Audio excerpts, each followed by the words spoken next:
Hey guys, welcome back to my channel. For today's video, I wanted to talk about the 5 books that I have to read this year. So these aren't books that I'm gonna try to hit this month. Actually, I think 3 out of the 5 that I'm gonna talk about aren't even out yet, but they're books that are either already out or coming out this year that I really want to read at some point in the year and probably within the first half of the year. But again, that just kind of depends on when they come out and when I get to them. And right on par, 4 out of the 5 books are fantasy books, and then 1 is a historical romance. So fantasy romance, historical romance, those are kind of my favorite genres. So these books definitely fall right into my comfort zone, and they're 5 books that I'm just super excited to read. 3 out of the 5 are continuations of series that I've read and that I've loved, and then I'm super excited for the next book to come out. And then 2 are different separate books that I have not read, but I read the summary and they sound super intriguing, super interesting, and they're definitely on my need to read this year list. So I'm going to start with the 3 books that are continuations of series that I've already started. And the first one is A Court of Silver Flames by Sarah J. Maas. No surprise there. A Court of Silver Flames is actually the next book in the A Court of Thorns and Roses series, but with a little asterisk to that sentence. It's technically still in this world, but it is the start of a new trilogy. So we have our original A Court of Thorns and Roses trilogy, then we have our transition book, and then A Court of Silver Flames is the start of a new trilogy. And the reason that they're not all one kind of long series is because they focus on 2 different main characters. So in our first series, we really focus on Feyre and her kind of journey, and I don't want to go too into that if you haven't read A Court of Thorns and Roses, but we follow Feyre and Tamlin and Rhys and kind of that story there. And then in A Court of Silver Flames, we're going to follow Nessa and Cassian, and they're kind of going to be our main maybe couple, maybe not, we'll see, but they're going to be our main characters in this trilogy. So from the summary I've read, obviously I don't know because I haven't read the book yet, but from the summary I've read, this trilogy picks up right where the last trilogy left off, which is right after this war. And again, I don't want to go too into detail because I don't want to give away the original trilogy, but there is a war that takes place and this series picks up right after the war. And Nessa, our main character in this trilogy, has a lot of PTSD from things that happened to her in the original trilogy. And in the original trilogy, we also know that Cassian has a thing for Nessa for whatever reason, because she's not exactly the most likable character, but he has this thing for her. He wants to be there for her. He wants to protect her. However, even though Cassian is really into Nessa, she basically wants absolutely nothing to do with him. And in our transition book between the 2 trilogies, he tries to be there for her. He tries to help her with dealing with what she's dealing with, and she's basically like, go away, I want nothing to do with you, leave me alone. Meanwhile, while she's kind of dealing with her own personal issues, the human queens, because again this takes place in Prithian and they're Fae, and the human queens that we are introduced to in the original trilogy are kind of planning something mischievous going on down there, and you kind of get this hint that the human queens are planning something and potentially another war is brewing. So that's kind of the basis of A Court of Silver Flames. And I mean, you guys can probably guess why I'm super excited about this. I love Sarah J. Maas. I love her writing. It's my guilty pleasure. I just enjoy pretty much every single one of her books. I just think they're easy but complex, and I love the different characters. I love the romance. I just love honestly everything about these books, and I hate saying that because it's obviously they're not perfect, but they're just so enjoyable to read. One thing that I'm particularly interested about in this trilogy is kind of Nessa's, I guess, character development. Basically, the entire time that she's in the original trilogy, she kind of sucks. She's very selfish. She's not very helpful. She's not very kind or loving or really wanting to help at all. And so I'm hoping that in this book or in this trilogy that she kind of just becomes more likable. I think that, it's understandable that she went through some things and that she's not exactly happy with her situation, and that's made her really bitter. But I hope that she kind of comes to accept it and that she makes the best of it, I guess. So I'm really interested to see what Sarah J. Maas does with her character development and hopefully giving her a few more redeeming qualities. I'm also super interested to see how she kind of transitions from main characters. So I'm obsessed with Feyre and like Rhys and all of them, and now they're gonna kind of be in the background, and I hope that she still kind of involves them and kind of gives me, you know, what I want from those characters, while also kind of making me want to know more about Nesta and Cassian, because they are going to be our main characters now, and I don't want to be reading it waiting for the parts that like Feyre and Rhys and Tamlin or whoever is in it, and really am focused and into this new story between Nesta and Cassian and whatever other characters she is focusing on in this trilogy. Lastly, I just have to mention this, but I'm super excited for the romance. Sarah J. Maas knows how to make a steamy romance that just has you blushing when you're reading it, and I just love it, and I'm super excited to see how she changes up the romance from her other books. You know, every kind of like series that she's made so far, whether it's Court of Thorns and Roses, Throne of Glass, Crescent City, all the romances have been different in their own, and I'm excited to see how she makes Nessa and Cassian, or whoever ends up together or is together throughout the book, how they have their own, I guess, romance story and intimate moments together, and yeah, just again, fulfilling that guilty pleasure that I have when I read these books. So A Court of Silver Flames comes out on February 16th, and I've already pre-ordered it, so I should be getting it soon, and I definitely plan to read it probably right when it arrives in the mail. So I will keep you guys updated when I get to that book. Okay, so the next book that I want to talk about is A Crowd of Gilded Bones by Jennifer L. Armentrout, and that is the third book in the Blood and Ash series, and it's one of my all-time favorite fantasy series, and I'm so excited for this book to come out. So I'm going to do my best to talk about this book without spoiling anything, so if you feel like I'm kind of leaving holes in my explanation, that's why. But we end the second book and we've officially learned why Poppy is the maiden and kind of who she's like supposed to become now that we've discovered this, like, you know, the real truth behind who Poppy really is. So we enter the third book kind of being like, so now what? What's Poppy gonna do? Is she going to, you know, take this rightful place, or is she kind of gonna stick with what she was trying to accomplish in the second book, which, I guess, quick spoiler, is try to find her brother. So I'm gonna stop there, because if I say anything more, I'm gonna ruin it for those who haven't read it, and I don't want to ruin it because it's so good, and I think that part of what makes the first two books so good is that there are a lot of unanswered questions. It's, you know, why is Poppy the maiden? What does the maiden mean? Why does she kind of have these abilities? It's not really abilities, but, you know, why was she named the maiden over everybody else? What is so special about her? And so when you find out, it's like such just an amazing reveal moment, and I don't want to accidentally give anything away by talking any more about it. But yeah, so for the third book, I'm super excited to just continue to learn more about Poppy, you know, what it means now that we've kind of learned why she's the maiden, and what does that mean for her, for like the world at large, for kind of everything going on. I'm also extremely excited to just continue to watch Poppy's relationship develop, and I'm not going to say who it's with because I don't want to give anything away, but to continue to watch that develop and continue to be steamy and all of that stuff. And also, without giving anything away, we're introduced to another character, Kieran, who is kind of intertwined with our characters, and I'm just freaking out to know how he is gonna continue to intertwine with our characters. I just wink wink if you know what I'm talking about. But yeah, I'm extremely excited to just kind of continue to dive into this world. I love how kind of it's even bigger than I thought it would be. You know, we don't just have the, you know, ascended people on one side, we have the ascended, we have the Atlanteans, we have all these different creatures, we have all these different characters that are each getting pulled in that we're learning more about. And a critique that I actually heard about this series is that Jennifer L. Armentrout does a really good job of like developing our main characters, but doesn't do such a great job of like going into our side characters or our supporting characters. And I agree with that, but it doesn't necessarily bother me.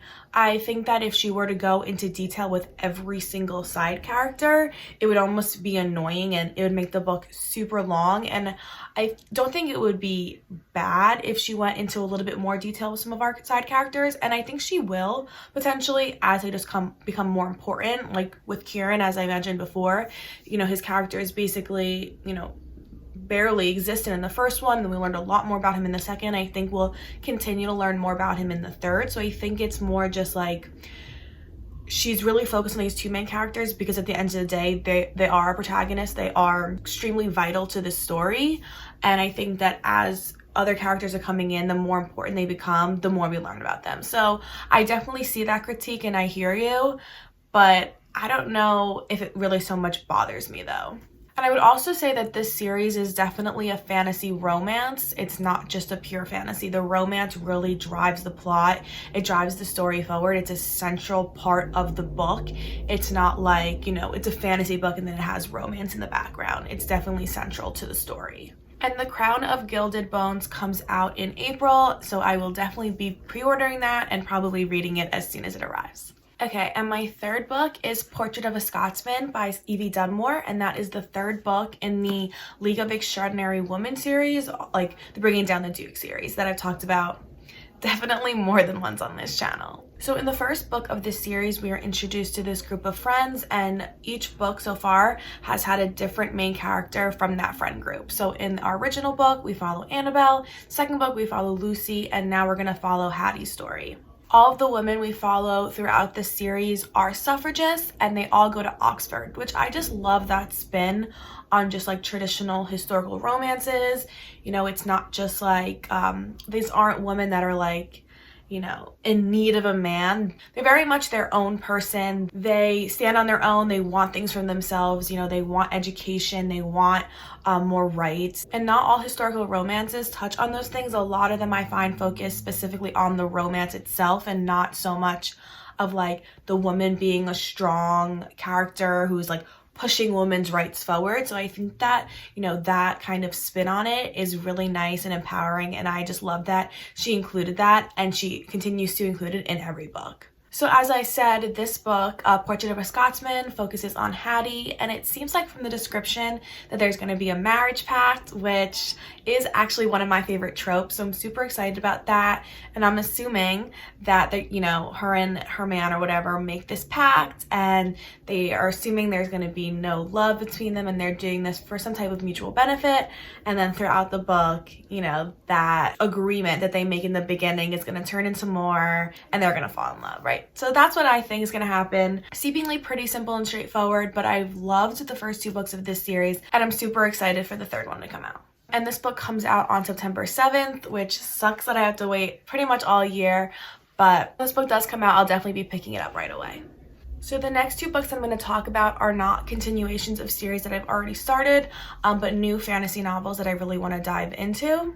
And the first one is The Bone Maker by Sarah Beth Durst, and this is a standalone dark fantasy. So before I go into the description, I just want to call out that it is a standalone fantasy, and that's something that isn't that common. You know, a lot of fantasy books are series, and usually pretty long series, so it's nice to see a fantasy book that is a standalone novel and you don't have to kind of commit to a 6-book, 600 pages each book series. You can kind of just enjoy this book and kind of be done with it, and it kind of comes to a close right then and there. So basically the premise of The Bone Maker is that a few decades ago, this group of 5 people, you know, risked their lives to defeat the like Bone Maker, who's like this evil magician who was creating an inhuman army by using like animal bones. However, during the war, one of our heroes, one of the group of 5 people, dies. Our main character, Kreia, she is the wife of the guy that dies in the war, and after the war she basically exiles herself because she's so upset over her husband's death that she basically just can't even be in society. She just exiles herself, goes to live alone in her distraught, I guess. And since going into exile, she's basically devoted her life to resurrecting her dead husband. However, in order to do so, there are 2 catches. The first is that for every day he lives is one less day that she will. So he basically, in exchange for his life, she has to give some of her life. And she's basically like, that's fine. I don't want to live without him. I would rather live, 5 years together and we can both die than me live 10 years without him, right? But the second catch is that she needs to use bone magic, which is actually illegal. And not only is it illegal, but the dead are actually burned so that their bones can't be used in this illegal dark magic. So she has to figure out how to get these bones and then perform this illegal, act of magic. So then I guess the question becomes is she willing to do that? She's willing to give up part of her life to see her husband, but is she willing to you know, potentially kill someone for their bones, you know, do this illegal magic act, and potentially any other consequences that is going to come from forming this magic. I mean, it's probably illegal for a reason and not just, you know, because it's using human bones, but there's probably some other, you know, bad things that come out of using this magic. And so I guess the question is it worth it for her? How badly does she want her husband back? Like, is she willing to, I guess, cross a line potentially? So 2 things that I'm really excited for with this book. I'm really intrigued to read this kind of internal struggle that I think Kreia is going to have. You know, obviously they went into this battle originally knowing that potentially they were risking their lives, and they made that choice. So after the loss of her husband, and she's so upset, she obviously wants to see him again, and she kind of has to decide what's worth it and what's not. Like, how far will she go to see her husband again, and how much will she sacrifice along the way? And the second thing is something that I mentioned before, but that is a standalone novel. As I said, it's uncommon for fantasy books, or at least the fantasy books that I read, for them to be standalone novels. So I'm excited to kind of like get into this world, read the story, but then kind of be done and then be able to move on without committing to a, you know, 6-book long series. And also, just to mention on a side note, I think this magic system is a little bit interesting and a little bit different than something I read recently. A lot of times I read about like elemental magic, you know, they can control elements and they can do this and they can do that. But bone magic is a little bit different, and it's a little bit like darker, I guess, because obviously if you're going to use bone magic, you need bones, and in order to do that, you have to kill someone. So either you kill a person to use human bones, or you kill an animal to use animal bones, but either way, someone has to die in order for you to, I guess, harness that magic, where, you know, no one has to die for you to, you know, wield water or whatever. So I think that just kind of adds a little bit more of a darker twist to this book that I'm really excited for. Okay, and the last book that I want to talk about is Red Sister by Mark Lawrence. And this is the first book in the Book of the Ancestors series. And I was immediately drawn into this book just from reading the summary because it gave me major Black Widow vibes. And I'm a huge Marvel fan. If you know me, you already know that. But Marvel movies are some of my favorite movies of all time. And so when I, you know, read the summary and I got Black Widow vibes, I was like, check, put it on my want to read. I really want to read this book. So in this book, we follow our main character, Nona Gray, and she is actually accused of murder when she's 8 years old. And after she's accused of murder, she is sent to the Convent of Sweet Mercy. I guess it's like this group of people that take in, you know, troubled children, but it's actually, I guess, a front for like an assassin school. So at this Convent of Sweet Mercy, they train young ladies to become assassins, essentially. Which, if you know anything about Black Widow, you would see the similarities there. However, despite the, I guess, like secrecy and security of Sweet Mercy, Nona's past comes back to haunt her, and she might not be as safe there, which I guess kind of makes sense, because if she's wanted for murder, you know, the people obviously want justice for that, but at the same time, like, we don't know if she actually committed this murder. We just know she's accused of it. So now she pretty much has to train so that she can learn how to defend herself if she's going to have people, you know, attacking her and wanting retribution for this crime that she may or may not have committed. Yeah, and that's really all I know about the book. But yeah, definitely Black Widow vibes, a little bit of like Bridge Kingdom vibes with Lara being trained as an assassin as a little girl with her sisters. So some of the things that I'm really excited for with this book is just learning about Nona's story. She's so young when this series starts, she's only 8. So I think we're really going to see her develop over time, you know, become a teenager, become a young woman, and potentially even become a full, you know, developed woman. I don't know how far the series goes, but a lot of the books that I read, we are introduced to the character when she's, you know, 17, 18, 19 or whatever, and then sometimes we get flashbacks. But to start the story when she's so young and really watch her, you know, see that coming of age story, I think is going to be really interesting and a little bit different for me. Also, I'm really hoping that Nona is more of a like complex character than maybe I'm expecting. You know, it seems like it can kind of go 2 ways, right? She was accused of murder, she's going to be trained as an assassin, and that could really, you know, harden someone, and she could kind of become this like emotionless killing machine and just kind of go that way, and there's really nothing deeper to her. But I'm hoping that, you know, even though she was dealt this bad hand and she's had this really hard life, that she still remains like a really good person in her core. And we see that kind of come out as she gets older and is able to kind of decipher a little bit more between right and wrong. And I'm hoping that she kind of goes along with the assassin school and training and all of that, because she really has to for like survival, and like she needs to be able to defend herself. However, like she doesn't want to be an assassin. And again, I'm just kind of speculating. I don't know what happens, but that's kind of what I'm hoping, what I'm anticipating, and what makes me really excited to dive in. So yeah, that's all I have for today. I hope you guys liked this video. Please let me know in the comments down below if you're gonna pick up any of the books that I recommend, or if you have any books that you're really loving that you recommend to me. I would love to hear from you guys.